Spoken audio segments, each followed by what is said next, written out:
क्या share market में investment करने से घबराते हैं?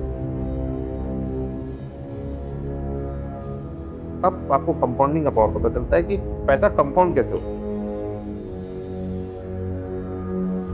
6% रिटर्न बढ़ाया था तो कितना हो गया? 2 4 50 50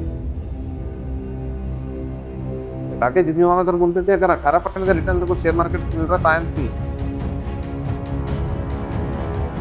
तो number 1 is share market, number 2 में प्रॉपर्टी आएगी, नंबर 3 में गोल्ड आता है।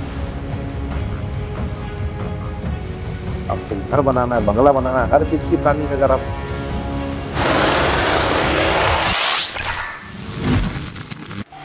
तो hello guys, welcome back to my channel. और आज हम लेकर आए हैं एक धमाकेदार एपिसोड नंबर 3। क्या शेयर मार्केट में इन्वेस्टमेंट करने से घबराते हैं? क्या आप बिना जानकारी के अपना पैसा इन्वेस्ट करके डुबा देते हैं? तो ये पॉडकास्ट आपके लिए है और इस पॉडकास्ट में आप लास्ट तक बने रहिएगा और ये वीडियो को एंड तक के जरूर देखिएगा। तो चलिए वेलकम करते हैं मिस्टर प्रफुल्ल बोत्रा सर का, जो एसपीबी फिनसर्व के मैनेजिंग डायरेक्टर है। सो हेलो प्रफुल्ल सर, आपका वेलकम है हमारे पॉडकास्ट चैनल पे। और मैं उम्मीद करता हूं कि आज का ये एपिसोड काफी लोगों को बहुत कुछ सीखने को मिलेगा। सो बहुत बहुत स्वागत है सर आपका। Thank you very much Junaid. ये मेरा सौभाग्य है कि मेरे पास जो भी नॉलेज है शेयर मार्केट से रिलेटेड मैं शेयर कर पा रहा हूँ। और मैं थैंक यू करना चाहूँगा आपका कि आप आपके यूट्यूब चैनल के माध्यम से, इस पॉडकास्ट के माध्यम से शेयर मार्केट के बारे में जो भी मिथ्स हैं और शेयर मार्केट से पैसा कैसे बनाया जा सकता है ये आप बताने के लिए ये पॉडकास्ट कर रहे हैं। बिल्कुल सर, बिल्कुल। और इस पॉडकास्ट का मेन उद्देश्य यही था कि बहुत लोगों को ये नहीं पता होता है और बहुत लोग आजकल शेयर मार्केट में बिना जानकारी के पैसे इन्वेस्ट करके अपने पैसे गंवा देते हैं, पैसे डुबा देते हैं, जिससे उनको काफी नुकसान भी होता है। और उसके बाद उनके माइंड में एक चीज ये गलत बैठ जाती है कि यार ये शेयर मार्केट सब फालतू है, सब बेकार चीज है। तो इसी रीजन से आज हम ये पॉडकास्ट लेके आए हैं ताकि लोगों को एक्चुअल जानकारी मिले, लोगों को एक्चुअल सजेशन मिले, एक्चुअल एडवाइस मिले। तो मैं सर आपसे कुछ क्वेश्चन करना चाहूंगा कि सर जैसे स्टॉक मार्केट में पैसा कमाना आखिर होता कैसा है, और शेयर लेने का मतलब क्या है, ओनरशिप है या ट्रेडिंग है सर?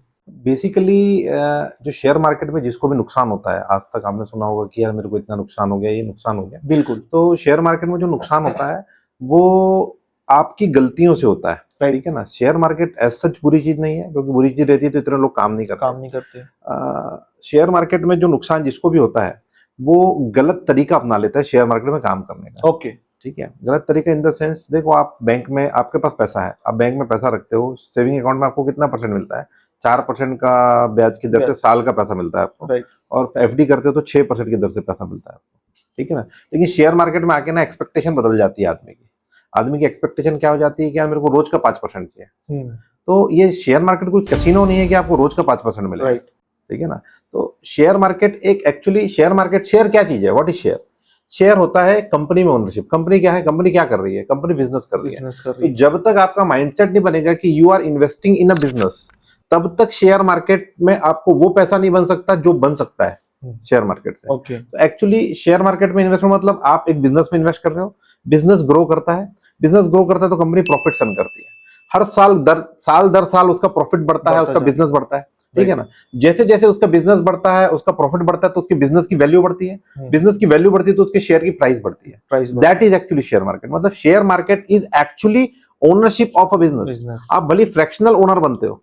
धीरू भाई अंबानी जी ने जब 1980s में अपने कंपनी का, रिलायंस का शेयर लॉन्च किया था, तब उन्होंने बोला था कि I am making you the owner of the company. मैं ओनर बना रहा हूं आपको। आप ओनर मतलब एक पार्टनरशिप फर्म रहती है ना, तो आप एक पार्टनर हो, भले फ्रैक्शन के पार्टनर हो, but you are partner in the company.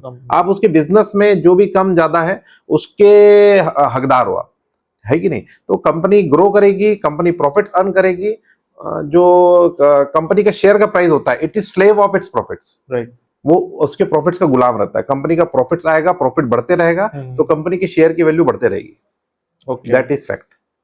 मतलब कि शेयर मार्केट, मतलब जैसे आपने बताया उस हिसाब से तो मेरे को इतना समझ में आया कि शेयर मार्केट में अगर हम इन्वेस्टमेंट कर रहे हैं तो उस कंपनी के हम भी कहीं ना कहीं एक हकदार है, पार्टनर है, एक पार्टनर है, Yes. एक ओनर है। यार ओके।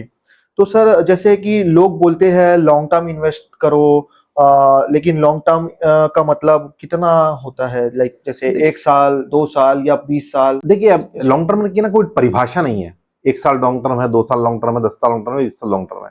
कोई ऐसी परिभाषा नहीं है कि ये लॉन्ग टर्म है। बट जनरली हम शेयर मार्केट में बोलते हैं 5 to 7 years is a long term period. Okay. Basically एक लॉन्ग टर्म Okay. पीरियड को 5 से 7 साल का पीरियड माना जाता है कि ये 5-7 साल का पीरियड एक लॉन्ग टर्म पीरियड है। ओके। एक्चुअली मैं एग्जांपल देता हूँ। फॉर एग्जांपल आप कोई बिजनेस करते हो, जब नया कोई बिजनेस स्टार्ट करते हो तो शुरू में स्ट्रगल होता है। ओके। 1-2 साल आपको बिजनेस सेटअप करने में लगता है, ठीक है। हम्म। उसके बाद बिजनेस बिल्ड करते हो, उसके बाद थोड़ा प्रॉफिट आना शुरू होता है, ब्रेक इवन पे आते हो। ब्रेक इवन के बाद में आप प्रॉफिट्स को बढ़ाना शुरू करते हो। ओके। जनरली ऐसी होता है नॉर्मल Right. बिजनेस में। तो बिल्कुल। शेयर मार्केट में भी ये सेम लागू होता वही है। होता है। आप जब कोई कंपनी में एंटर करते हो तब समझ लो उसको अच्छी वैल्यूएशन में खरीदा है तो उसका वो हालांकि पहले से बिजनेस कर रही कर है रहा है। कंपनी, ऑलरेडी पहले से बिजनेस में है, बट आपने उसको सीखा नहीं है अभी तक उस शेयर मार्केट के इन्वेस्टमेंट के तरीकों के। तो आप नए हैं अभी, ठीक है। तो जब आप नए रहते हो तो आप गलतियां करते हो, ठीक है। लेकिन जब शेयर मार्केट में आप आते हो तो कम से कम 5-7 साल अगर आप शेयर मार्केट को देते हो तो वो कंपनी का परफॉर्मेंस आपको नजर आने लगता है, वो परफॉर्मेंस आपको दिखने लगता है, तब वो कंपनी ग्रो करते हुए दिखती है आपकी। मैं एग्जांपल देता हूं आपको विप्रो के शेयर का।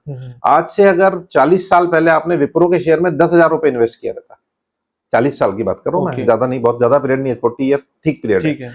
40 साल पहले अगर आपने 10,000 रुपए विप्रो के शेयर में इन्वेस्टमेंट किया रहता, आज उसका वैल्यू कितना होता पता है आपको? जस्ट एक वाइल्ड गैस करो, 10,000 रुपए हमने 40 साल पहले विप्रो के शेयर में लगाया, 1 to 2 CR कुछ। It would have been 1000 crore. 40 साल पहले अगर विप्रो में 10,000 रुपए लगाया तो आज 1,000 करोड़ रुपए उसका वैल्यू होता। ठीक है, हर किसी को विप्रो नहीं मिलता, बट ऐसी बहुत सारी कंपनीज है जो मल्टीपल टाइम्स हुए हैं। फॉर एग्जांपल सेंसेक्स की बात करूंगा, सेंसेक्स 1979 में शुरू हुआ था, 45 साल हो गए सेंसेक्स को, 46 साल बोल सकते हैं। 46 साल में 100 पॉइंट से सेंसेक्स शुरू हुआ था, today it is more than 80,000 point, 80,000 के ऊपर है। मतलब 100 पॉइंट से 80,000 पॉइंट आ गया, 800 गुना हो गया। Okay. Sensex is also index जो कि प्राइस बताता है मार्केट का आपको। मार्केट तो 100 से 80,000 हो गया, मतलब इट इज ऑलरेडी 800 टाइम्स। अच्छा। तो 546 ईयर्स में ये ऑलरेडी 800 गुना हो चुका है। मतलब अगर सिर्फ सेंसेक्स के पैसिव इन्वेस्टमेंट किया रहता आपने सेंसेक्स में बिना कुछ देखे, सेंसेक्स में जो है उसमें इन्वेस्ट कर दिया हमने, और अगर पैसिव इन्वेस्टमेंट किया रहता 45 साल में तो हमने 1 लाख रुपए उस समय डाला रहता, तो आज वो कितना होता? 800 गुना ज्यादा हो जाता। 1 लाख रुपए 800 गुना कितना होता है? 8 करोड़ रुपए अप्रोक्सीमेटली।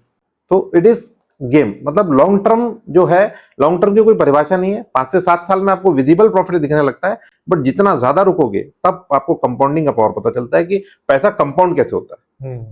तो सर जैसे ये कंपाउंडिंग आपने बोला, ये चीज मतलब कंपाउंड इंटरेस्ट ये स्कूल में पढ़ा है हमने, लेकिन क्या ये कंपाउंड इंटरेस्ट का कॉन्सेप्ट मतलब ये वही वाला है? क्योंकि बहुत लोगों से सुना है कंपाउंडिंग, तो मैं एक आपसे जानना चाहूंगा कि ये कंपाउंडिंग मतलब कैसे काम करता है, क्या है? देखो कंपाउंडिंग क्या है, what is compounding? Albert Einstein का नाम सुना होगा आपने, राइट? अल्बर्ट आइंस्टाइन ना कंपाउंडिंग को 8th wonder of the world बोलते थे। ये कि 8वां अजूबा है। 8वां अजूबा मैं आपको एक एग्जांपल से समझाता हूँ, ठीक है ना। एग्जांपल कैसा है? फॉर एग्जांपल कोई इन्वेस्टमेंट है जो कि आपको 18% का रिटर्न दे रहा होगा, 18% return per annum on CAGR। CAGR मतलब compounded annual growth rate, compounded है। ओके, ठीक है। कंपाउंडिंग का मतलब क्या होता है पहले तो ये बताता हूं मैं तुमको। कंपाउंडिंग का मतलब क्या होता है? पहले साल आपने 100 रुपया लगाया, उस पर आपको 20% का इंटरेस्ट मिला या रिटर्न मिला, तो पहले साल के रिटर्न कितना हुआ? 20 रुपया हुआ आपका। अगले साल आपका पैसा कितना हो गया? 120। अब 120 आपका मार्केट में ही है, तो 100 अगले साल जो रिटर्न मिलेगा आपको, अगर 20% का रिटर्न ही मिलता है तो आप अगले साल 120 पे मिलेगा। अच्छा, तो दैट विल बी 144 हो गया। उसके अगले साल वो 144 पे 20% मिलेगा। Okay, that will B 30 around 30 रुपया अप्रोक्सीमेटली। तो योर वैल्यू विल बी 174 के आसपास। मतलब ठीक है। अगर आप सिंपल इंटरेस्ट कैलकुलेट करते तो 160 होता, लेकिन कंपाउंडिंग किया तो आपने कितना हुआ? 174 हुआ। तो दैट इज एक्चुअली कंपाउंडिंग। अब कंपाउंडिंग का एक्चुअली मैं आपको जादू बताता हूं। एक रूल ऑफ 72 होता है। रूल ऑफ 72 क्या होता है कि 72 को आप कोई भी रेट ऑफ रिटर्न से डिवाइड कर दो, जो भी फिगर आएगा, ठीक है, that will be the number years the amount will take to double. For example आपने 1 लाख रुपए लगाया, इन्वेस्टमेंट किया, ठीक है, 1 लाख रुपए इन्वेस्ट किया। अब वो मान लो आपको 18% का रिटर्न देता है हर साल कंपाउंडिंग बेसिस पे। ओके, ठीक है। तो मैं 72 को 18 से डिवाइड करता हूं, ठीक, आता है क्या फिगर? 4। मतलब कि वो जो 1 लाख रुपए आपका 4 साल के बाद डबल होगा। ओके। ठीक है, तो 1 lakh rupees will be double after 4 year. कितना हो गया आपका? 2 लाख रुपया। अब ये 2 लाख रुपए आपका 4 साल के बाद में बेसिक इन्वेस्टमेंट हो गया, उसके अगले 4 साल में 2 लाख 4 लाख बनेगा। मतलब पहले 4 साल में 1 का 2 होगा, 1 का 2 होगा, दूसरे 4 साल में मतलब टोटल 8 साल में 2 का 4 होगा, उसके अगले 4 साल मतलब 8 से 12 साल में 4 का 8 होगा, 12 से 16 साल में 8 का 16 होगा।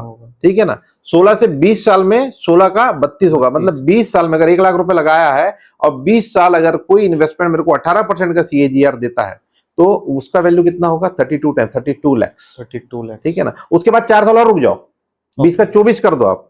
ठीक है ना, तो 24 साल रुक गया आप तो ये कितना हो जाएगा? 64 लाख। तो सर जैसे ये 1 लाख रुपए वन टाइम इन्वेस्ट करके 20 साल तक छोड़ दिया। हाँ, दैट इज कंपाउंडिंग। ओके। हाँ, तो इसमें मतलब ऐसा है कि आपने एक बार इन्वेस्ट कर दिया 1 लाख रुपए, देन उसके बाद आप उसको 20 साल छोड़ दो। हाँ, 20 साल छोड़ दिया, बट उसको मॉनिटरिंग करनी पड़ती है। वो चीज तो है, मॉनिटरिंग करनी पड़ती है। हाँ, कुछ कम ज्यादा तो नहीं हो रहा है करके। हमारा एक्सपेक्टेड रिटर्न है 18% का और हमको 18% मिल रहा है, then not to worry. Okay, बने रहो उसमें इन्वेस्टमेंट में।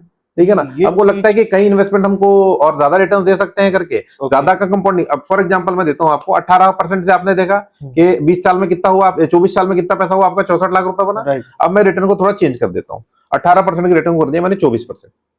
अच्छा, फॉर एग्जांपल कोई इंस्ट्रूमेंट आपको 24% का रिटर्न देता है, 24% पर एनम का CAGR।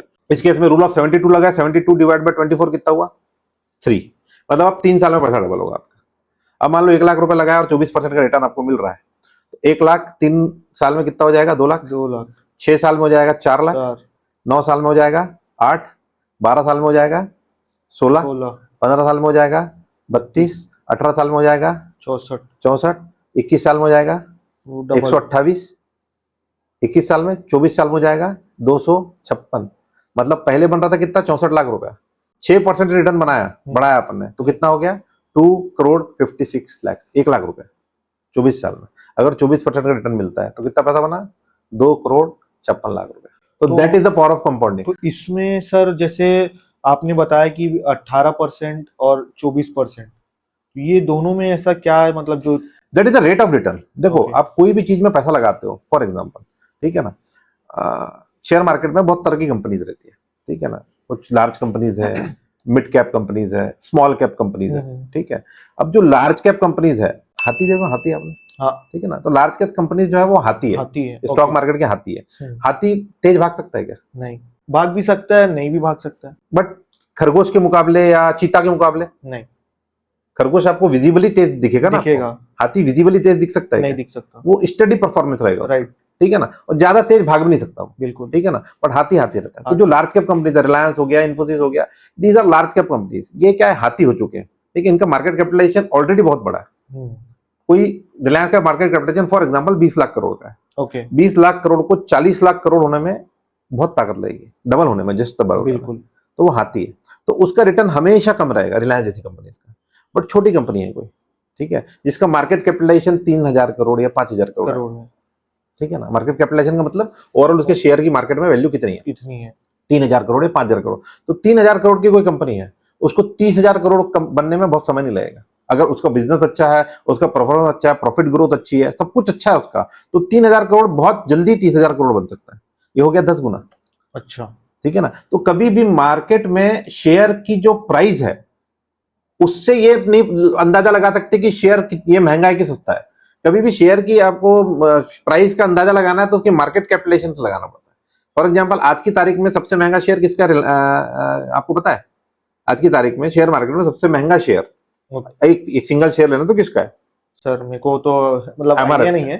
MRF का। Okay, it is around 1.25 lakh रुपए के आसपास का एक शेयर मिलता है। अच्छा, ठीक है ना, बट मार्केट कैपिटलाइजेशन के हिसाब से सबसे बड़ी कंपनी कौन सी है? तो दैट इज रिलायंस। उसका शेयर कितने का? 1400 रुपए का। तो कभी भी शेयर प्राइस के हिसाब से शेयर की कंपनी का वैल्यूएशन नहीं होता है। Market capitalisation is different thing, and क्योंकि MRF ने कभी भी अपने शेयर में स्प्लिट नहीं किया, बोनस नहीं किया, तो उसका प्राइस वैसा का वैसा 1,26,000 जब से कंपनी चला रहा है तब से वैसे ही चल रहा है। 1,26,000 रुपए का शेयर है। एक समय था जब MRF का शेयर भी 1,000, 1,500, 2,000 रुपए था। एक समय था, वो वहां से चलते हुए यहां तक पहुंचा। अच्छा, ओके, बट मार्केट कैपिटलाइजेशन के हिसाब से बात करोगे तो रिलायंस है। तो इसीलिए जो बड़ी कंपनीज रहती है उनके रिटर्न्स कम रहते हैं, जो छोटी कंपनीज रहती है उनके रिटर्न्स ज्यादा रहते हैं। फॉर एग्जांपल मैं दूंगा कि रिलायंस के रेटिंग की बात करो तो 12 से 15% पर एनम के हिसाब से आप ग्रो करता है हर साल, ठीक है ना। लेकिन छोटी कंपनीज जो रहेगी, छोटी आईटी कंपनीज है, आर्टिफिशियल इंटेलिजेंस की कोई कंपनी है, या सोलार की कोई कंपनी है, या इलेक्ट्रिकल व्हीकल की कोई कंपनी है, तो इनका ग्रोथ रेट देखोगे आप, इनके शेयर की प्राइस के ग्रोथ रेट देखोगे तो ये 18%, 30%, 25% ये रेट से बढ़ते हैं। तो इसमें आपको पॉसिबल है कि रिटर्न आपको 18%, 20%, 22%, 24% का मिल जाए। तो इसलिए मैंने बोला कि 18% से अगर कोई आपका इन्वेस्टमेंट ग्रो करता है तो उसका कंपाउंडिंग 18% के हिसाब से होगा, 24% से ग्रो करता है तो उसका कंपाउंडिंग 24% के हिसाब से होगा। तो शेयर मार्केट में हर तरह के शेयर्स अवेलेबल है जो आपको तरह अलग अलग टाइप के रिटर्न मिल सकता है। हालांकि जितना ज्यादा रिटर्न्स रहेगा कोई शेयर का, उसमें रिस्क इन्वॉल्वमेंट भी उतना रहता है। हमको दोनों को मैनेज करते हुए चलना पड़ता है, रिस्क एंड रिटर्न्स मैनेज करके चलना पड़ता है। हाँ, आपको कई कंपनीज मिलेगी जो हर साल डबल होती है, ठीक, ऐसी कंपनीज मिलेगी जो हर साल डबल होती है, बट हमको पूरा का पूरा पैसा उसमें नहीं। You don't put all your eggs in one basket. Diversification जरूरी है, रिस्क मैनेजमेंट जरूरी है। इन सब चीजों से अगर हम काम करते हैं तो हम आसानी से 18-20% का रिटर्न तो मतलब निकाला जा सकता है। राकेश झुंझुनवाला सर बोलते थे अगर 18% का रिटर्न मेरे को शेयर मार्केट से मिल रहा है तो I am king. Rakesh Jhunjhunwala का नाम सुने होंगे बिल्कुल सर। तो वो बोलते थे अगर 18% का रिटर्न मेरे को कोई स्टॉक से शेयर मार्केट से मिल रहा था आई एम किंग, और 20% का रिटर्न मिलता तो I am emperor. Ramdeo Agrawal जो है, जो मोतीलाल ओसवाल के को फाउंडर है, वो बोलते हैं 18-20% से कोई इन्वेस्टमेंट ग्रो कर रहा है, 3-4 साल में आपका पैसा डबल हो रहा है ना, इससे ज्यादा कुछ चाहिए ही नहीं। लेकिन लोगों को क्या है मालूम, क्या हर महीने 20% चाहिए। दैट इज द प्रॉब्लम के शेयर मार्केट को जो बदनाम है, शेयर मार्केट के नुकसान होता है शेयर मार्केट में, वो इसलिए होता है क्योंकि 20% उनको चाहिए, हमको हर साल चाहिए, हर महीना चाहिए। वो शेयर मार्केट नहीं दे सकता, कैसीनो नहीं है। हाँ वो तो it's a serious investment, right, serious business है। तो ये चीज तो सर मेरे को, खैर मैं ना मतलब शेयर मार्केट से थोड़ा सा मैं भी वैसे ही हूँ, इसीलिए मैं आज आपको इतना ध्यान से सुन रहा हूँ कि भाई मेरे को भी बहुत सारी चीजें सीखने को मिले, ताकि मैं भी उस चीज में इंटरेस्ट लूँ और आगे उस चीज में इन्वेस्ट करूँ।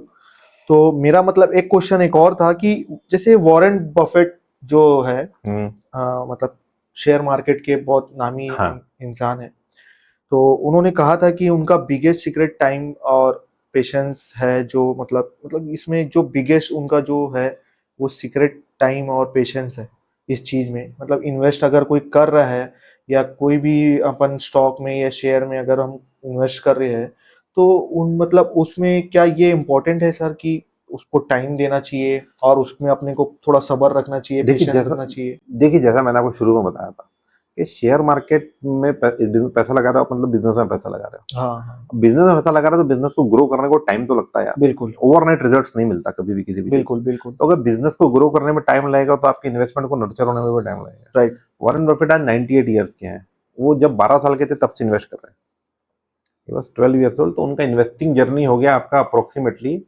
86 ईयर्स का, क्या हुआ, ठीक है ना। और उनका जो एवरेज रिटर्न था अप्रोक्सीमेटली, वो आप बोलोगे तो 24% के आसपास का रिटर्न था। एवरेज रिटर्न जो उन्होंने निकाला 24% से कंपाउंडिंग से निकाला। तो अब जैसे मैंने बताया था कि 1 लाख रुपए 24 साल में कितना बन गया था, 2 करोड़ 56 लाख, हाँ ठीक है ना। तो अगर उन्होंने 1 लाख रुपए मान लो 86 ईयर्स बैक लगाया रहता, ठीक है, और 86 ईयर्स की उनकी इन्वेस्टमेंट जर्नी है, उसमें उनको अगर 24% का रिटर्न मिला होगा, मतलब हर 3 साल में पैसा डबल होगा। तो मेरे पास तो ना अमाउंट भी नहीं बोल सकता मैं कि उनके पास कितना अमाउंट होगा आज की तारीख। 1 लाख रुपए से सिर्फ 1 लाख रुपए अगर उस साल समय लगाया होगा, मैं अमाउंट पे आज कैलकुलेट भी नहीं कर सकता, कैलकुलेटर में भी नहीं आएगा वो अमाउंट, इतना बड़ा अमाउंट होगा। अरब होगा, खरब होगा, आई डोंट नो। 86 ईयर की इन्वेस्टमेंट जर्नी। तो टाइम तो बहुत इंपॉर्टेंट है ही है, पेशेंस उससे ज्यादा इंपॉर्टेंट है। मैं स्टॉक मार्केट में, हमारी फर्म 2002 से है, ओके, ठीक है ना। मैं पूरी तरह से 2012 में एंटर हुआ, 2002 से भैया कर रहे थे काम।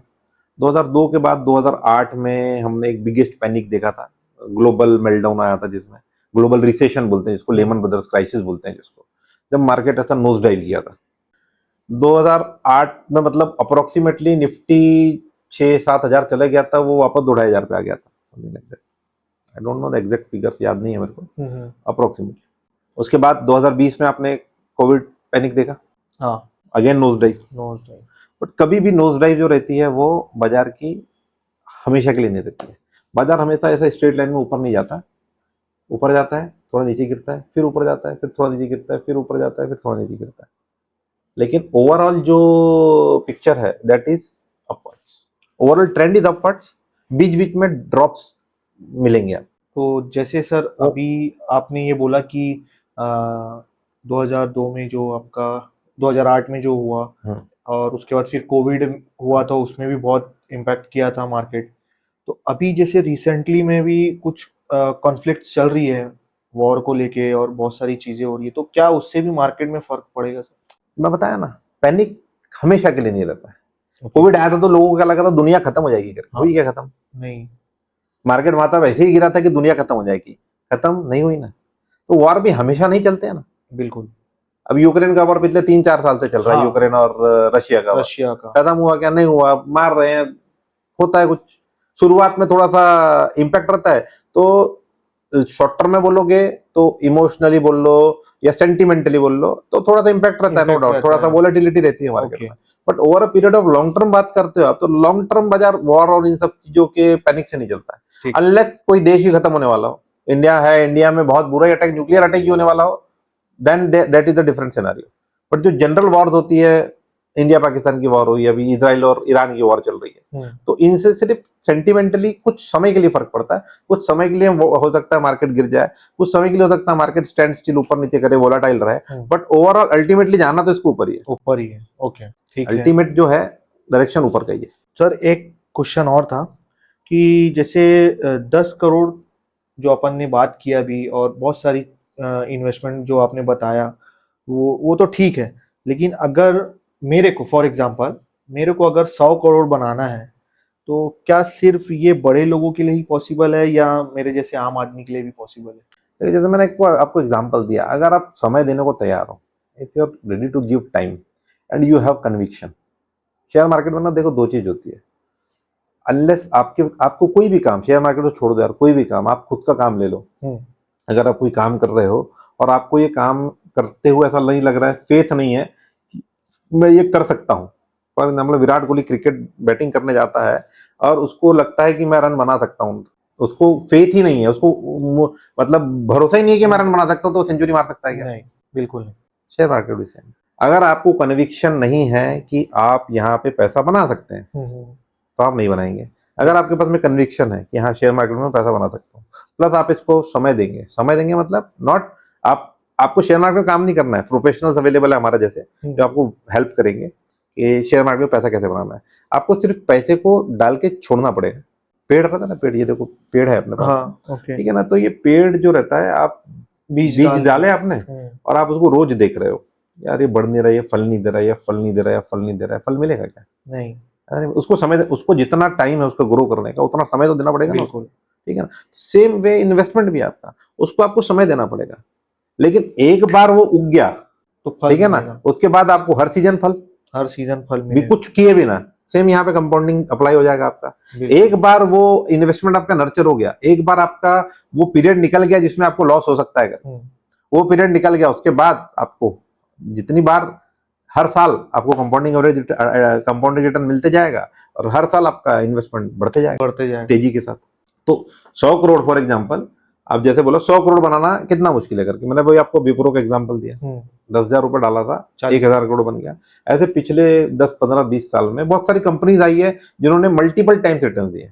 बजाज फाइनेंस पिछले 10 साल में 100 गुना हो गया। बाप रे। तो किसी ने 1 करोड़ रुपए भी लगाया होगा 10-12 साल पहले, 2012 में, तो उसका 100 करोड़ के ऊपर बन गया पैसा, ठीक है ना। Page industries limited, jockey page industries limited company का नाम है, वो 250 गुना हुआ है, ठीक है। डिक्सन टेक्नोलॉजीज, नाम सुना होगा, जो लैपटॉप और इसका OEM मैन्युफैक्चरर है, ठीक है ना। 2008 में उसका वैल्यूएशन वाज, कंपनी का वैल्यूएशन वाज 120 करोड़। ओके। जब उसका IPO आया था उसका वैल्यूएशन वाज 2600 करोड़। IPO 2015 में आई थी, 7 साल बाद। 120 करोड़ रुपए 2008 में वैल्यूएशन था, और 7 साल बाद 7 साल बाद कितना हुआ? 2500 करोड़ हुआ, 20 गुना हुआ। आज वैल्यूएशन पता है कितना डिक्सन टेक्नोलॉजीज का? 90,000 करोड़। 17 साल में 120 का 90,000 करोड़, तो गुना 900 गुना हो गया मेरे ख्याल से 17 साल में, अप्रोक्सीमेटली 800-900 गुना। हाँ, मतलब तो 800-900 गुना, मतलब अगर आपने उस समय 10 लाख रुपए लगाए रहते फॉर एग्जाम्पल डिक्सन टेक्नोलॉजीज में, तो 9,000, 10 लाख का हो जाता आपका 80 करोड़, 90 करोड़ आई फिर, राइट। अप्रोक्सीमेटली 100 करोड़ बन गया आपका। तो ये तो कोई मल्टीबैगर हर किसी को नहीं मिलते, नहीं ये मिलते कहने हैं। की बात रहती हाँ है, ये बताने के लिए अच्छा है, क्योंकि तब हम मेरे को भी नहीं मालूम था, नहीं तो मैं आज 100 करोड़ का मालिक होता। बिल्कुल। तब मुझे भी नहीं मालूम था डिक्सन टेक्नोलॉजी इतनी अच्छी कंपनी है, तब मिल भी 2015-20 से रही थी वो, 2500 करोड़ जब उसका वैल्यूएशन था, 15-17 से। तो बट कंसिस्टेंट रहोगे आप अगर, तो 100 करोड़ भी बनता है।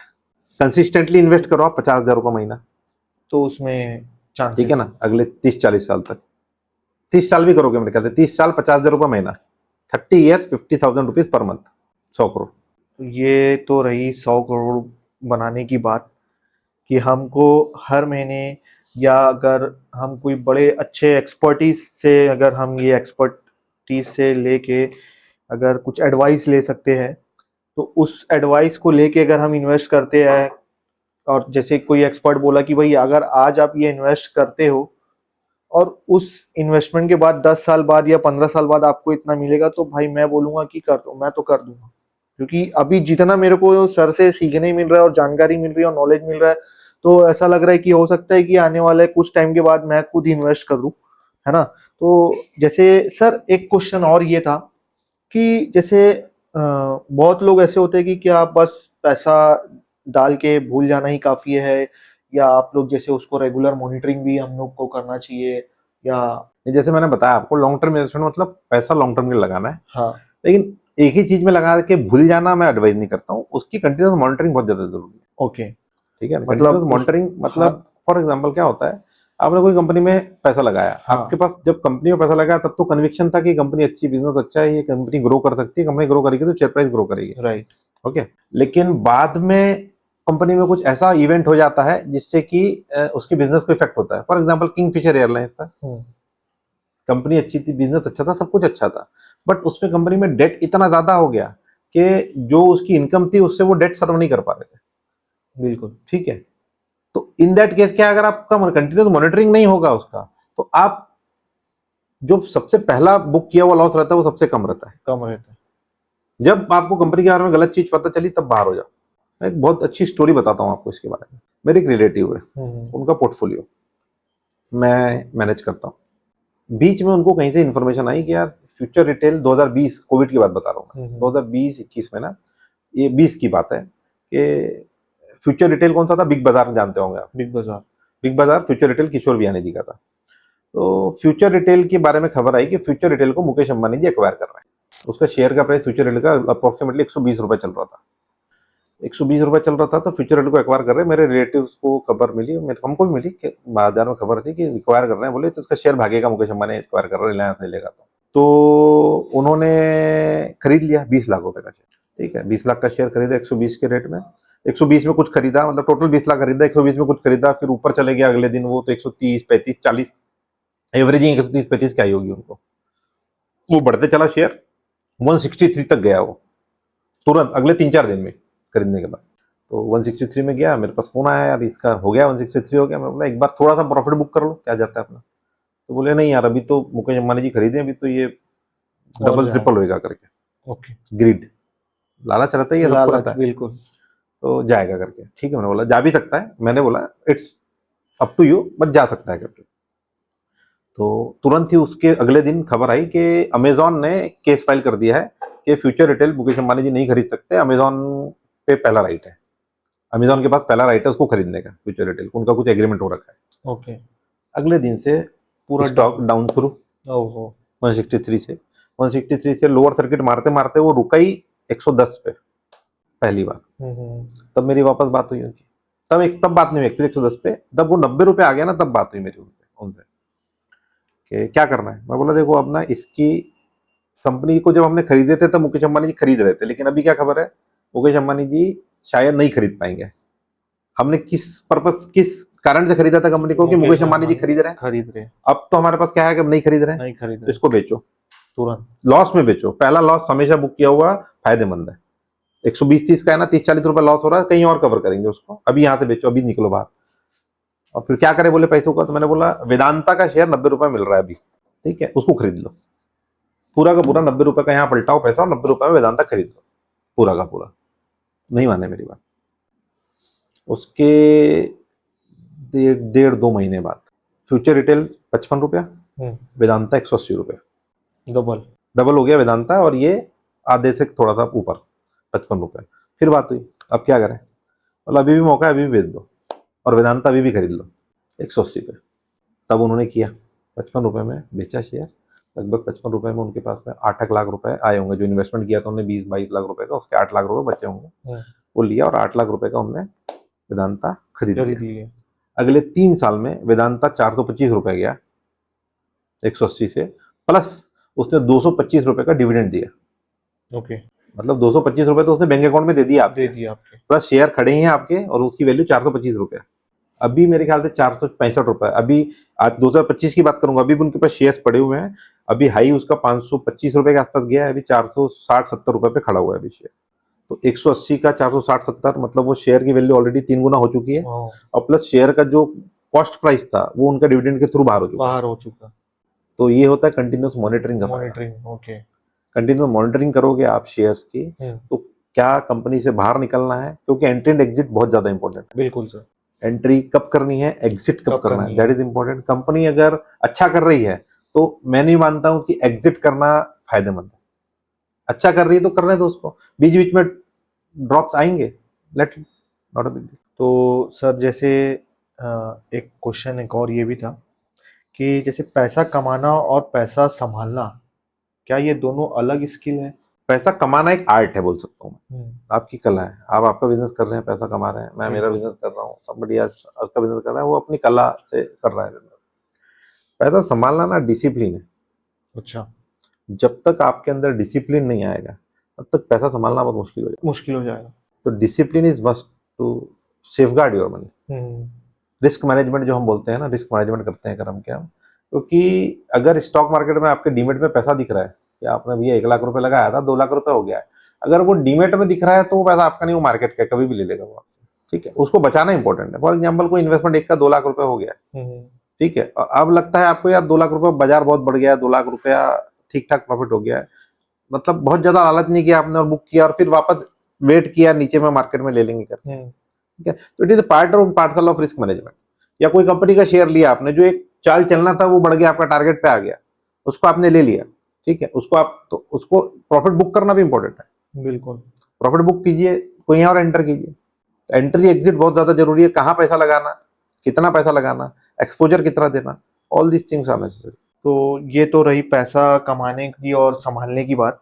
अभी जैसे एक और क्वेश्चन ये पूछना चाहूँगा सर, क्योंकि काफ़ी टाइम मतलब ऐसा होता है इसमें कि मार्केट कभी क्रैश हो जाता है ना? तो उस टाइम पे जैसे क्या करना चाहिए कि मतलब मार्केट जब क्रैश हो जाए, क्या मतलब रहना चाहिए या और खरीदना चाहिए या भाग जाना चाहिए? तो मैंने आपको रिसेंटली अभी एग्जांपल दिया था, 2008 का दिया था, हाँ, 2020 का दिया था। ओके, तो कभी मार्केट सीधे लाइन में चलता नहीं है, बीच बीच में ड्रॉप्स आते हैं आपके ड्रॉप्स आते पास, ही है। ठीक है ना। तो वो जो ड्रॉप्स रहती है वो अपॉर्चुनिटीज रहती है। ओके, वॉरेन बफेट का एक बहुत फेमस कोट है, be greedy when others are fearful and be fearful when others are greedy. Ready. मतलब जब लोग डरे हुए हैं तब आपको ग्रीडी हो जाना है। लोग डरे हुए मतलब panic all around, everybody is throwing their towels, हर कोई पैनिक में है कि दुनिया खत्म हो जाएगी, ये हो जाएगा, वो हो जाएगा। अरे ऐसे ऐसे शेयर्स हैं जो कौड़ियों के दाम में मिल रहे थे 2020 कोविड पैनिक में, मैं आपको नाम गिना सकता हूँ। हिंदुस्तान कॉपर 15-20 रुपए में, टाटा मोटर्स 60 रुपए में, मतलब ऐसे ऐसे शेयर थे। पंजाब नेशनल बैंक 15 रुपए में, एसबीआई अराउंड, एसबीआई का वैल्यूएशन मेरे ख्याल से 150 रुपए। ये मतलब सब कोविड के बाद ये सब 8 गुना, 10 गुना, 15 गुना बढ़ चुके हैं। उस टाइम पे इतना डाउन थे ये? उस टाइम पे इतना डाउन थे, panic was all around. Okay, तो क्रैश में, क्रैश कभी भी आता है ना, क्रैश का स्टेबलाइज होने का वेट कर सकते हो आप कि क्रैश स्टेबलाइज हो जाए, but crash is always the best opportunity to invest, always. हमेशा खरीदना ही चाहिए क्रैश में। मतलब भाई कि जब भी मार्केट डाउन हो या मार्केट क्रैश हो जाए, तो उस टाइम पे ही मतलब जैसा सर ने बोला कि उस टाइम पे इन्वेस्टमेंट करना बहुत ही फायदेमंद होता है, कि क्योंकि जब वो डाउनफॉल हो रहा है तो कभी ना कभी एक टाइम के बाद वो ऊपर जाएगा ही। तो मेरे हिसाब से भी ये सही बात है, उस टाइम पे हमको इन्वेस्ट करना चाहिए। और सर जैसे एक क्वेश्चन आप ये भी था कि जैसे आप मार्केट से मतलब जैसे होता है ना कि बहुत लोग मार्केट से क्या चाहते हैं, या क्विक प्रॉफिट होता है, एक लॉन्ग टर्म वाला बात होता है, तो उसको लेके क्या आप कहना चाहेंगे? लॉन्ग टर्म तो ऑलवेज बेस्ट। अभी हमारी बात हुई कि लॉन्ग टर्म रुकेंगे आप तो आपको कंपाउंडिंग का फायदा मिलेगा। राइट। और कंपाउंडिंग तो एर्थ वंडर है ही है। बिल्कुल। आपका पैसा जिस स्पीड में ग्रो होता है ओके। वो लॉन्ग टर्म में ही हो सकता है, तो लॉन्ग टर्म हमेशा बेस्ट रहता है। ओके। ठीक है ना। शुरुआत में क्या होता है कि हमारे पास में कैपिटल कम रहती है। फॉर एग्जाम्पल 1 लाख रुपए का कैपिटल से आज मैं शुरू कर रहा हूँ, या 5 लाख का कैपिटल से कम शुरू कर रहा हूँ, मैं बोलता हूँ कि मेरे को 100 करोड़ होता है तो बहुत बड़ा पहाड़ दिखता है मेरे को। तो शुरुआत में मेरे को क्या एक्सेलरेटेड रिटर्न्स चाहिए। एक्सेलरेटेड इन द सेंस मेरे को थोड़ा सा रिस्क ज्यादा ले सकता हूँ मैं। ठीक है, थोड़ा रिस्क ज्यादा लेके मेरे को 25-30% पर एनम का रिटर्न अगर मिलता है, ठीक है, तो मेरा पैसा जल्दी ग्रो करेगा। ओके। ठीक है, तो उसके लिए मेरे को क्या करना पड़ता है, ट्रेडिंग की तरफ जाना पड़ता है, ताकि मैं एटलीस्ट अपनी कैपिटल बेस तो बढ़ा सकूं।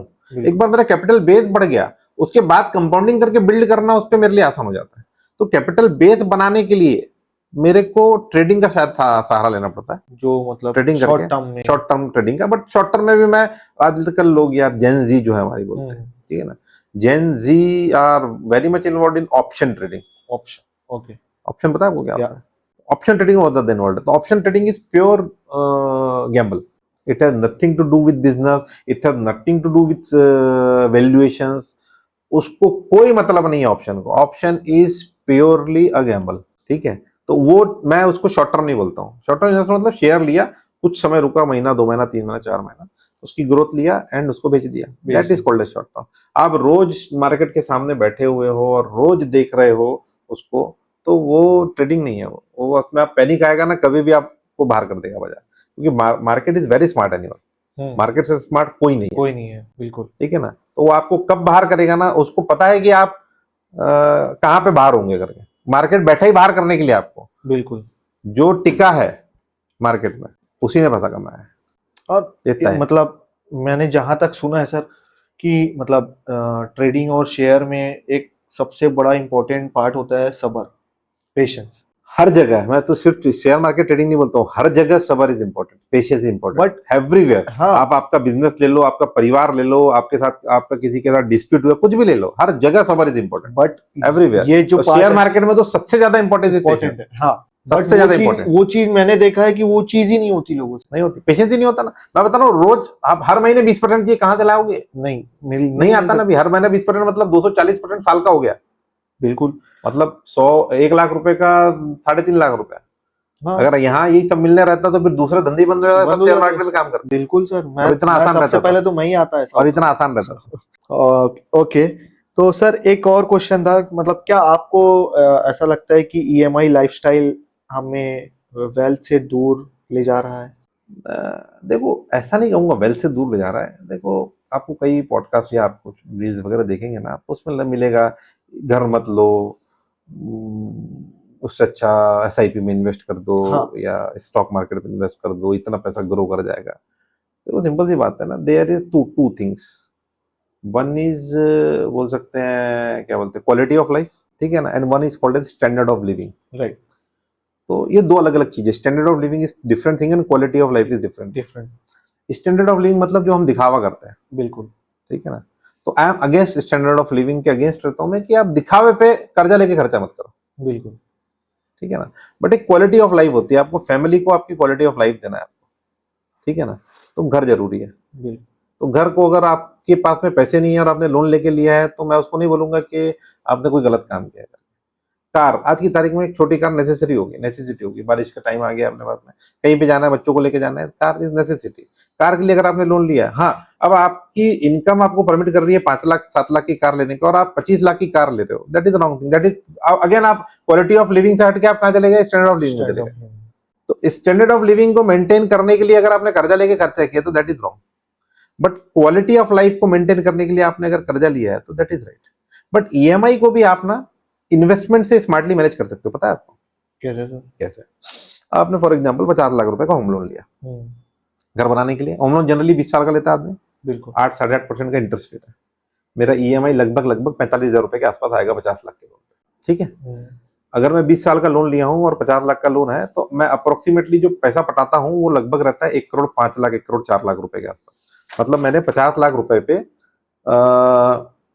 अप्रोक्सीमेटली 54 लाख रुपए के आसपास का ब्याज पटाया, इंटरेस्ट पटाया। वो कितना है आपका ईएमआई? कितना है? 45,000 रुपए। 45,000 रुपए महीने। ठीक है। और कितना इंटरेस्ट कितना पटाया आपने? 54 लाख रुपए का। मतलब over a period of 20 years आपने टोटल 1 करोड़ 4 लाख रुपए पटाया बैंक को। Including interest. बिल्कुल। ठीक है, आप कैलकुलेट कर सकते हैं, 45 इंटू 20 इंटू 12 करेंगे तो लगभग 1 करोड़ 4 लाख रुपए के आसपास आएगा। हम क्या बोलते हैं, कोई इन्वेस्टमेंट ऐसा चुनो जो आपको 15% का सीएजीआर रिटर्न दे रहा है। ठीक है ना, बहुत सारे इंस्ट्रूमेंट है स्टॉक मार्केट के जो आपको 15% सीएजीआर बहुत आसानी से दे देंगे पर एनम, बहुत सारे। ठीक है ना, और आसानी से बिना कुछ किए। इवन सेंसेक्स के पैसिव फंड्स में आप पैसा लगा दो, ठीक है ना, 15% का रिटर्न तो सेंसेक्स का पैसिव फंड भी देता है। ठीक है, उसमें पैसा लगा दो। कितना पैसा लगाना है आपको? 10% of your EMI every month. 45,000 रुपए हर महीने भर रहे हो ना आप ईएमआई को, बिल्कुल। उसको 4,500 से बढ़ा दो। मतलब 45,000 रुपए ईएमआई में जाएगी, 4,500 रुपए आपका एक इन्वेस्टमेंट में जाएगा एवरी मंथ। मतलब अप्रोक्स मतलब 50,000। 50,000 मान लो, ठीक है ना। आफ्टर 20 ईयर्स जो आपने 4,500 रुपए इकट्ठा किया है 20 साल के लिए, तो 5,000 राउंड फिगर ले लेता हूँ मैं, तो 12 पंचे 60, 60,000 रुपए साल, 20 साल का हो गया, 6 दूनी 12, 12 लाख रुपए आपने इकट्ठा किया। ठीक है, 5,000 रुपए महीना करके, और 45,000 रुपए तो आपने बैंक को दे दिया, आपका लोन पड़ गया। ये जो 12 लाख रुपए का इन्वेस्टमेंट है, इसका वैल्यू कितना रहेगा मालूम क्या? 15 साल के 15% के रिटर्न से आपका अप्रोक्सीमेटली 65 लाख रुपए। ओके। ब्याज कितना पटाया? 8%। 54 लाख रुपए 54 ब्याज पटाया। हाँ। और यहाँ कितना कमा लिया? 12 लाख, 65 लाख माइनस 12 लाख, 53 लाख। 53 लाख रुपए आपका इंटरेस्ट फ्री। सिर्फ किससे? 10% पैसा इन्वेस्ट करने से, ईएमआई का 10% पैसा इन्वेस्ट करने से। मतलब 100 रुपए ईएमआई, तो मान लो 110 की ईएमआई है मेरी। मतलब ये तो मतलब बढ़िया चीज आपने बताई सर, कि बहुत लोग नहीं करते ये चीज, और बहुत लोगों को शायद पता भी ना होगा। तो काफी बढ़िया लगा ये वाला स्कीम में। एक्चुअली लोगों को पता ही नहीं है, सबसे बड़ी चीज ना, प्रॉब्लम वही है कि देयर इज, मतलब क्या कहूँ मैं, लैक ऑफ अवेयरनेस है। लोग मतलब फॉर ग्रांटेड लेते हैं चीजों को, for granted in the sense लोग इतना सीरियसली लेते ही नहीं है। अब एक एलआईसी में पैसा हर कोई डालेगा, हाँ। जिसमें लाख बुराइयां हो, भली बुराइयां इन द सेंस, देखो इंश्योरेंस के अगेंस्ट नहीं हूं मैं हमेशा बोलता हूँ इंश्योरेंस लेना चाहिए, आदमी के पास मेडिक्लेम होना ही चाहिए, आदमी के पास टर्म इंश्योरेंस होना ही चाहिए। बट जो एलआईसी का मॉडल रहता है ना, वो it is insurance plus investment. 4-5% का रिटर्न निकलता है उसमें से, इन्फ्लेशन को भी बीट नहीं करता है। अगर उसमें पैसा डालोगे तो पैसा कहाँ से बनेगा? कहाँ बनेगा, राइट। तो पैसा सही इंस्ट्रूमेंट में लगाओ, सही जगह पे लगाओ, फिर रिटर्न देखो। ये चीज तो है। कुछ एक और क्वेश्चन है, जैसे हमारे घर में तो, जैसे लोग बोलते हैं हमारे घर में तो हमेशा सुना है सोना लो सेफ रहता है, लेकिन क्या गोल्ड वेल्थ बनाता है या सिर्फ प्रिजर्व करता देखो दोनों चीज है। सोने का अगर मैं बोलूंगा, 1980 में सेंसेक्स 100 रुपया था, है? सोना हुआ 1300, 1300 रुपया 10 ग्राम। 1980 की बात करूंगा मैं। ओके। 1300 रुपया 10 ग्राम, और सेंसेक्स था 100। सेंसेक्स हुआ 800 गुना, सोना हुआ अप्रोक्सीमेटली 80 गुना। ठीक है, तो मैं अगर रिटर्न्स में कैलकुलेट करता हूँ, तो सेंसेक्स ने लगभग 14-15% का सीएजीआर दिया अपने को, और सोने ने लगभग 8-9% का सीएजीआर दिया। तो सोना कभी भी ना एक 10 साल के पीरियड में, एक स्पेसिफिक 3-4 साल रहते हैं जब बहुत तेजी से रन करता है, बाकी टाइम वो शांत हो जाता है। एग्जाम्पल देता हूँ, अभी 2008 से 11 के बीच में सोना बहुत तेज हुआ था पिछली बार। उसके बाद कब तेज हुआ? 2020 से 24 के बीच में, 25 के बीच में। 25 के बीच में। तो एक 3-4-5 साल का पीरियड रहता है जब सोना बहुत ज्यादा रिटर्न देता है, उसके 4-5 साल में शांत हो जाता है। तो सोने का रिटर्न 8-9-10% सीएजीआर मिलेगा, इन्फ्लेशन को बीट करता है, महंगाई की दर को बीट करता है। ठीक है, तो हमेशा असेट में ना डाइवर्सिफिकेशन जरूरी है। मैं नहीं बोलता कि पूरा पैसा सोना में डालो, मैं नहीं बोलता पूरा पैसा शेयर में डालो, मैं नहीं बोलता पूरा पैसा प्रॉपर्टी में डालो। प्रॉपर बैलेंस मेंटेन करके चलो। सोना में भी पैसा रहना चाहिए, प्रॉपर्टी में भी पैसा रहना चाहिए, शेयर्स में भी पैसा शेयर्स में भी रहना चाहिए। सब कुछ का बैलेंस होता है। डाइवर्सिफिकेशन हमेशा बेस्ट रहता है। सर ये तो ठीक है, ये बात। अब जैसे बहुत लोग पूछते हैं कि ये पीएमएस पीएमएस क्या होता है सर? मतलब मैंने भी सुना है, बट मुझे पता नहीं है, इसलिए मैं आपसे पूछ रहा हूँ। पीएमएस का फुल फॉर्म होता है portfolio management services. Okay. Portfolio management services क्या होती है? तो देखिए, हर कोई अपनी जिंदगी की जद्दोजहद में लगा हुआ है। बिल्कुल। अब शेयर मार्केट में जैसा कि मैंने बोला, अगर आपको काम करना है तो आपको कन्विक्शन चाहिए। Right. Conviction comes from knowledge. Okay. ठीक है ना। तो अगर हर कोई तो शेयर मार्केट का एक्सपर्ट नहीं है कि जो नॉलेज ले लेगा शेयर मार्केट में और उसमें इन्वेस्ट कर देगा। बिल्कुल नहीं है। तो नॉलेज नहीं है आपको, तो क्या करोगे? फॉर एग्जांपल आपको कोई चीज का, आपको घर में कुछ प्लम्बिंग का रिक्वायरमेंट है, नल खराब हो गया, तो क्या आप पाना पेंसिल लेके खुद चालू हो जाओगे? या आपके डॉक्टर, आपको कुछ प्रॉब्लम हुई है, तबीयत खराब हुई है, तो क्या आप आपका ऑपरेशन खुद, इलाज करना खुद खुद करोगे? तो क्या करोगे? आप डॉक्टर के पास जाओगे, right, you ask the help of an हाँ, एक्सपर्ट। एक्सपर्ट, शेयर मार्केट में भी सेम चीज होती है। शेयर मार्केट में जब आप को नहीं आता है वेल्थ बनाना, तो आपका हार्ड एंड मनी है ना ये। आपके शरीर के साथ आप खिलवाड़ नहीं करते, आपके घर के फ्रिज के साथ खिलवाड़ नहीं करते हो, उसके लिए भी मैकेनिक को बुलाते हो, तो अपने हार्ड एंड पैसे के साथ में एक्सपेरिमेंट क्यों कर रहे हो आप खुद करके? उसके भी एक्सपर्ट्स हैं जो उस पर समय दे रहे हैं अपना, उस पर टाइम दे रहे हैं अपना, जिनके पास में नॉलेज है। Hire them for a fee, उनको फीस के लिए हायर करो, उनको, आपका अकाउंट रहेगा उसमें, वो आपके बिहाफ में शेयर मार्केट में काम करेंगे, इन्वेस्टमेंट करेंगे, ट्रेडिंग करेंगे, और आपको पैसा बना के देंगे। पैसा कमाना एक चीज होती है, पैसा बनाना अलग चीज होती अलग चीज होती है। है, राइट, तो पैसे बनाने के लिए एक्सपर्टीज चाहिए रहती है। अगर वो एक्सपर्टीज आपके पास नहीं है, हायर अ पर्सन। जो बिल्कुल, पर्सन को हायर करते हो, दैट इज पीएमएस। वो आपका पोर्टफोलियो मैनेज करता है, आपके फंड्स को मैनेज करता है, उसके अगेंस्ट में कुछ फीस चार्ज करता है, और तो आपको रिटर्न बना के देता है। बिल्कुल सर, अगर रिटर्न मिल रहा है अच्छा तो फीस, तो बिल्कुल वो तो तो, that is PMS. Right, okay. Alternative investment fund क्या होता है सर?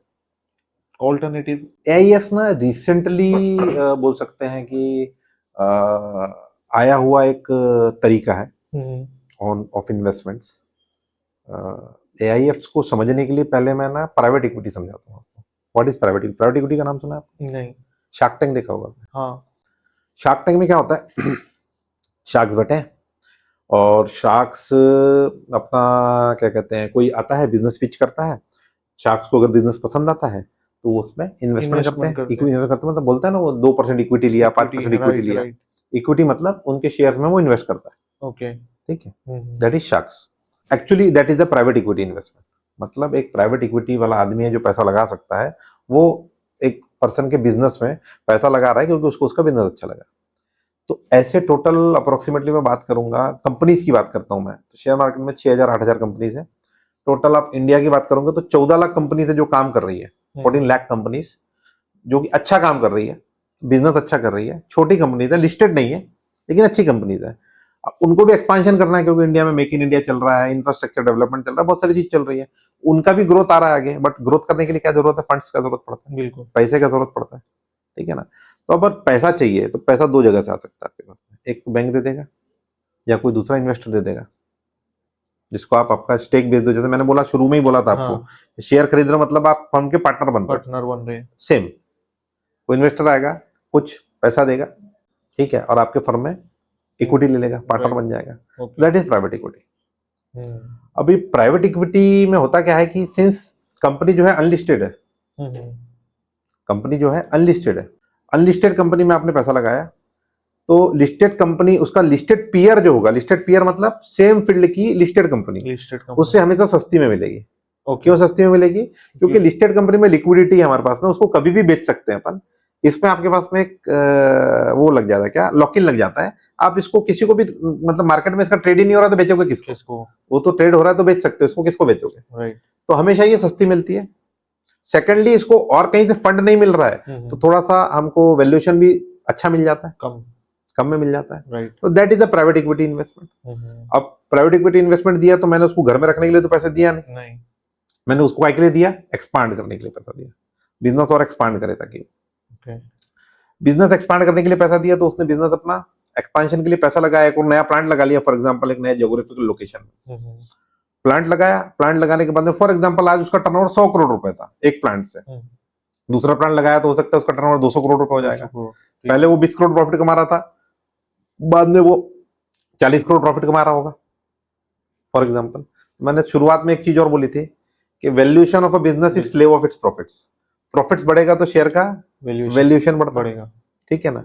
तो सेम वे, जो इस प्राइस पे मैंने इसका इक्विटी का स्टेक लिया था, अगर उसका परफॉर्मेंस 3-4 साल के बाद बढ़ जाता है तो ओके, और अगर वो उस समय में अपना आईपीओ लेके आते हैं, ठीक है, उस समय अपना आईपीओ लेके आते हैं, तो उसको अच्छा वैल्यूएशन मिलेगा, ज्यादा अच्छा वैल्यूएशन मिलेगा, उसको मिलेगा, मतलब मैंने जो इन्वेस्टमेंट किया था उसका भी वैल्यू बढ़ गया, उसका भी अच्छा फायदा मिलेगा। तो that is the whole game of private equity. Unlisted share में कभी भी वैल्यूएशन करना है हमको, अच्छे प्राइसेस में वैल्यू इंटर करेंगे अपन, अच्छे प्राइसेस में एंटर करके हम आईपीओ लाके उसको अच्छे प्राइसेस में बाहर हो जाएंगे। ओके एआईएफ इसी का ऑर्गेनाइज्ड वर्जन है। Okay alternate. ऑल्टरनेट नहीं, ऑर्गेनाइज्ड वर्जन। ये अच्छा प्राइवेट इक्विटी बोला तो अनऑर्गेनाइज्ड हो गया बोलते हैं। ओके अनऑर्गेनाइज्ड मतलब मैंने शेयर खरीद लिया खरीद अनलिस्टेड, लिया ओके अनलिस्टेड शेयर बाहर बाजार में बहुत मिल रहा है, ठीक है ना। बट एक सबसे बड़ा उसका नेगेटिव पॉइंट क्या है, यू डू नॉट नो उसका वैल्यूएशन करेक्ट है कि नहीं करेक्ट, वो कंपनी में इंटरनली सब करेक्ट है कि नहीं करेक्ट है। ओके करेक्ट है, अगर कंपनी में इंटरनली सब करेक्ट है, लेकिन जो एआईएफ रहते हैं ना, दीज आर फंड्स, बड़े फंड्स है, 1000 करोड़ 2000 करोड़ 5000 करोड़ के फंड्स हैं, जो कि ऐसी ही कंपनीज ढूंढते हैं जिसमें प्राइवेट इक्विटी इन्वेस्टमेंट चाहिए।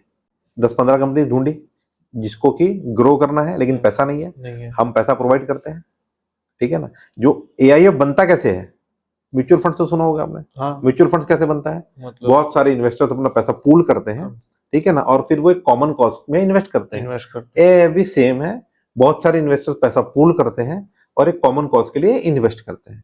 बट फर्क सिर्फ इतना है, म्यूचुअल फंड का टिकट साइज 100 रुपए से शुरू हो जाता है, एआईएफ का टिकट साइज 1 करोड़ रुपए से शुरू होता है। It is for HNIs, okay high net worth individuals के लिए। तो 1 करोड़ से इसका टिकट प्राइस शुरू होता है। कॉमन कॉज क्या है, प्राइवेट इक्विटी में इन्वेस्ट करना, लो प्राइस में लेना, हाई प्राइस में बाहर निकल जाना बेच के, और प्रॉफिट अर्न करके, जिस इन्वेस्टर ने मेरे को 1 करोड़ रुपए शुरू में दिया था उसको उसका प्रॉफिट के साथ पैसा वापस कर देना, वापस करना। That is AIF.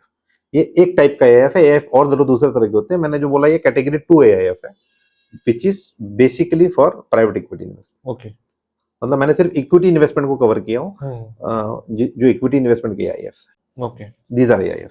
सर जैसे कि मैंने सुना है कि आप बीएनआई के प्राउड मेंबर भी हैं, जैसे मैं यहाँ देख सक रहा हूँ कि काफी सारे प्राउड बीएनआई मेंबर्स के टेस्टिमोनियल्स भी रखे हुए हैं, काफी लोगों ने आपको टेस्टिमोनियल्स दिए हैं। और बीएनआई का जितना मुझे पता है कि बीएनआई एक वर्ल्ड की रिफरल सबसे बड़ी रिफरल ऑर्गेनाइजेशन है जो 76 प्लस कंट्रीज में अवेलेबल है। तो सर मेरा क्वेश्चन एक ही यही है कि बीएनआई को लेके मेरा एक क्वेश्चन है कि बीएनआई ज्वाइन करने के लिए मतलब आपको क्या ऐसा फील हुआ कि मुझे बीएनआई ज्वाइन करना चाहिए, और बीएनआई ज्वाइन करने के पहले आपका बिजनेस कैसा था, और बीएनआई ज्वाइन करने के बाद आपने अपने बिजनेस में क्या ग्रोथ किया है, आपका मतलब कैसा बिजनेस बढ़ा है बीएनआई ज्वाइन करने के बाद। देखिए, मैं बीएनआई फ्यूचर्स का प्राउड मेंबर हूँ। ओके 2023 जनवरी में मैंने बीएनआई ज्वाइन किया था। It's almost 23 January 2023 January 2023 24 and this 25 2.5 साल हो गया है मुझको बीएनआई मेंबर रहते हुए। पिछले 6 मंथ्स के टेन्योर में बोल सकते हैं, हमारा टेन्योर सितंबर से मार्च का टेन्योर में मैं प्रेसिडेंट भी था अपने चैप्टर का। Okay great. तो बीएनआई को मैं एक दो बोलते हैं कि सबसे बड़ा रेफरल ऑर्गेनाइजेशन है, सबसे बड़ा नेटवर्किंग ऑर्गेनाइजेशन है, प्लस ये एक एक्सटेंडेड फैमिली भी है मेरे लिए। मैं रायपुर में बोल सकते हैं कि कंपेरेटिवली न्यू हूँ, नया हूँ। मेरा एजुकेशन नागपुर में हुआ, पुणे में हुआ, मुंबई में हुआ। 2002 से मैं घर से बाहर हूँ, बालाघाट में हमारा एक ऑफिस है, 2002 से ऑफिस है वो, और 2002 से ही मैं पढ़ने बाहर निकल गया था। मैं रायपुर में पूरी तरह से शिफ्ट हुआ हूँ 2022 में, पूरी तरह से कंप्लीटली शिफ्ट हुआ हूँ। बीच में मेरा इंटरमीडिएटली आना चलते रहता था रायपुर में। मेरी चार्टर्ड अकाउंटेंसी नागपुर, पुणे और बॉम्बे से हुई। रायपुर में आने के बाद में मैंने रायपुर शिफ्ट होने के पहले ही बीएनआई ज्वाइन कर लिया था।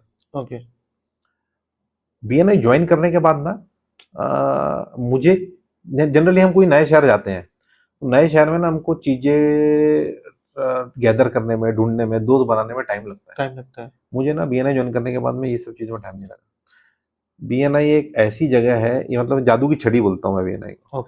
बीएनआई का आस्क ग्रुप जो है ना, हमारी जादू की छड़ी है। झड़ी घुमाओ तो वहां पे जो विश करोगे आप वो मिल जाएगी आपको, जो चीज चाहिए, जो काम है आपको, वो बीएनआई में ऐसा कोई काम नहीं है जो आपका नहीं होगा। किसी से कनेक्शन चाहिए आपको मिल जाएगा, दोस्ती मिल जाती है, सोशियल्स मिल जाता है, एवरीथिंग मिल जाता है। बिजनेस तो चलता ही है, बिजनेस नेटवर्किंग ऑर्गेनाइजेशन तो है ही है, दोस्ती का एक बहुत बड़ा प्लेटफॉर्म है। बिजनेस की बात करूं तो मेरे यहाँ पे जितना भी AUM है, एसेट अंडर मैनेजमेंट है, उसका 50% रायपुर का जो असेट अंडर मैनेजमेंट है, वैसे तो मेरा total asset under management Balaghat का मिलाऊंगा तो अराउंड 175 करोड़ के ऊपर है। रायपुर और यहाँ का जो बिजनेस है टोटल, उसमें से 50% के आसपास, 40-50% बिजनेस मेरा बीएनआई के थ्रू आता है, 40-50% क्या बिजनेस। बात। ओके।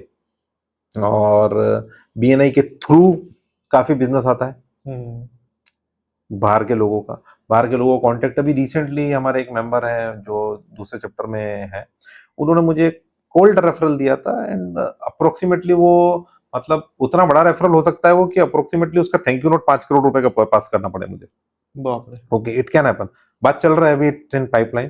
तो ऐसे रेफरल्स भी मिलते हैं, आपके ड्रीम रेफरल्स भी बीएनआई में छुपे हुए हैं, बस आपको निकालना आना चाहिए कि बिल्कुल। बीएनआई से रेफरल्स को निकालना कैसे है। ओके। तो BNI is a great platform, but सब कुछ है आपकी विजिबिलिटी पे, आप कितना पार्टिसिपेट करते हो बीएनआई में, सब कुछ उस पर डिपेंड करता है।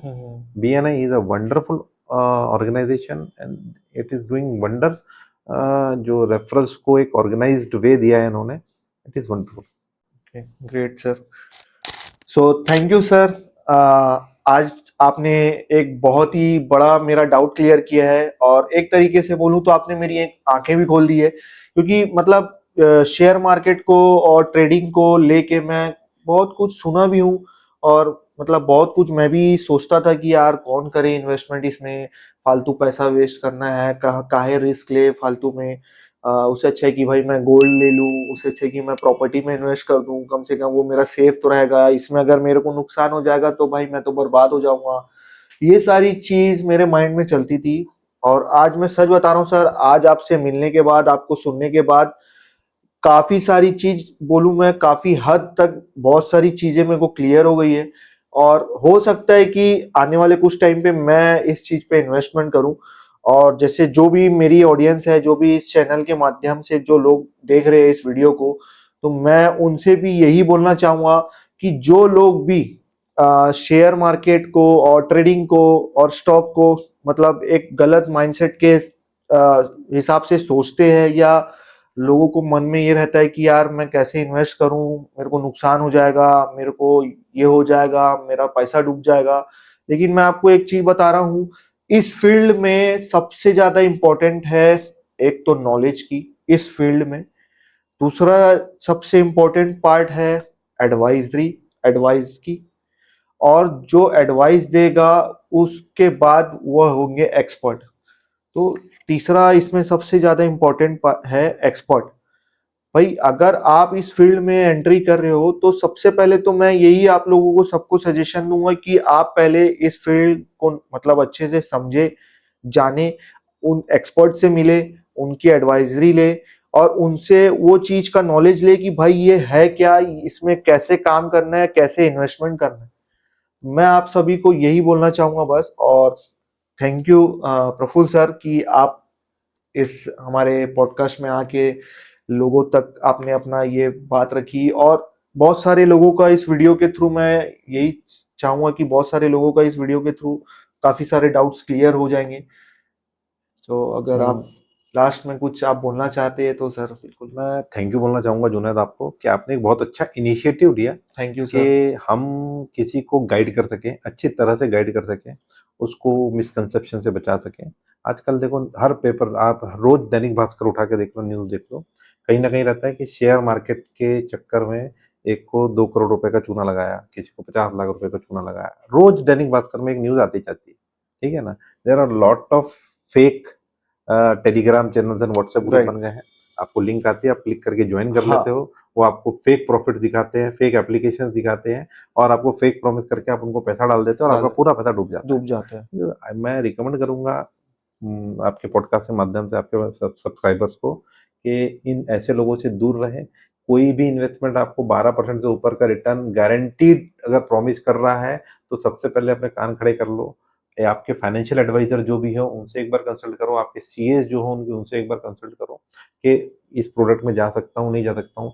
सेकेंडली, कोई भी आपको ऐसा प्रोडक्ट मिलता है, आप उससे ये जरूर लीजिए कि आपका सेबी रजिस्ट्रेशन है कि नहीं है, या आरबीआई रजिस्ट्रेशन है कि नहीं है। ओके, अगर स्टॉक मार्केट का प्रोडक्ट है तो सेबी रजिस्ट्रेशन होगा, अगर कोई डिपॉजिट प्रोडक्ट है तो आरबीआई का रजिस्ट्रेशन होगा। ओके, इसके अलावा इन्वेस्टमेंट प्रोडक्ट कोई नहीं चला सकता, बिना रजिस्ट्रेशन कोई प्रोडक्ट चल ही नहीं सकता हिंदुस्तान के अंदर। ओके, ओके, तो इट इज नेसेसरी कि आप उसको लीजिए, प्लस आपके साथ में आपके आजू बाजू आपके रिलेटिव्स जो भी हैं उनको गाइड कीजिए। हम्म, अगर आपको इस पॉडकास्ट के माध्यम से कुछ अच्छी जानकारी मिली है मिलती तो है, आप उनको गाइड कीजिए। ठीक है, शेयर मार्केट में एक्चुअली इन्वेस्टमेंट्स क्या होता है, डरने की कोई बात नहीं बात है। नहीं है, ठीक है ना, अगर एक्सपर्ट्स की सहायता से आप अगर शेयर मार्केट में इन्वेस्टमेंट करते हो तो आप अच्छा पैसा बना सकते हो। शेयर मार्केट, अगर मैं हायरार्की डिसाइड करूंगा, मतलब रैंक डिसाइड करूंगा कि सबसे ज्यादा वेल्थ कौन से इंस्ट्रूमेंट ने बनाया है, तो number 1 is share market, number 2 में प्रॉपर्टी आएगी, नंबर 3 में गोल्ड आता है, नंबर 4 में सिल्वर आएगा, नंबर 5 में एफडी आएगा, नंबर 6 में इंश्योरेंस प्रोडक्ट आएगा, और नंबर 7 में पोस्ट ऑफिस डिपॉजिट आएगा, पोस्ट ऑफिस डिपॉजिट आएगा। Okay, that is the rank of the wealth creation. ये आप हिस्ट्री का रिकॉर्ड निकाल के देख लीजिए, आपको ये ही मिलेगा। ओके, शेयर मार्केट ने आज तक सबसे बड़ा वेल्थ क्रिएट करके दिया है, बशर्ते अच्छे एक्सपर्ट्स के जरिए आप इस पे इन्वेस्ट कीजिए, अच्छी एडवाइजरी के साथ इन्वेस्ट कीजिए, कंटिन्यूस मॉनिटरिंग में रखिए। आप नहीं कर सकते, एक एक्सपर्ट को हायर कीजिए जो आपकी बिल्कुल, कंटिन्यूस मॉनिटरिंग करेगा, एंड इन्वेस्ट अकॉर्डिंगली। पैसा बनना कोई बहुत बड़ी बात नहीं है। लॉन्ग टर्म गोल प्लानिंग कर सकते हैं आप स्टॉक मार्केट के थ्रू, बच्चों की पढ़ाई की प्लानिंग कर सकते हैं इसके थ्रू, आप बच्चों की शादी की प्लानिंग कर सकते हैं, आपके रिटायरमेंट की प्लानिंग कर सकते हो, आपको फॉरेन हॉलीडे में जाना है उसकी प्लानिंग कर सकते हो, आपको घर बनाना है, बंगला बनाना है, हर चीज की प्लानिंग अगर आप इन्वेस्टमेंट्स के थ्रू करना चाहेंगे आप कर सकते हैं, बशर्ते प्रॉपर गाइडेंस इज नेसेसरी। बिल्कुल। तो thank you so much sir, आपने इतना कुछ हमको आज बताया और काफ़ी सारी चीज़ें मैं खुद सीखा हूँ, काफ़ी सारी चीज़ें मेरे को खुद को सीखने को मिली है आज यहाँ पे। So thank you Praful sir, आज thank you very much Junaid. आप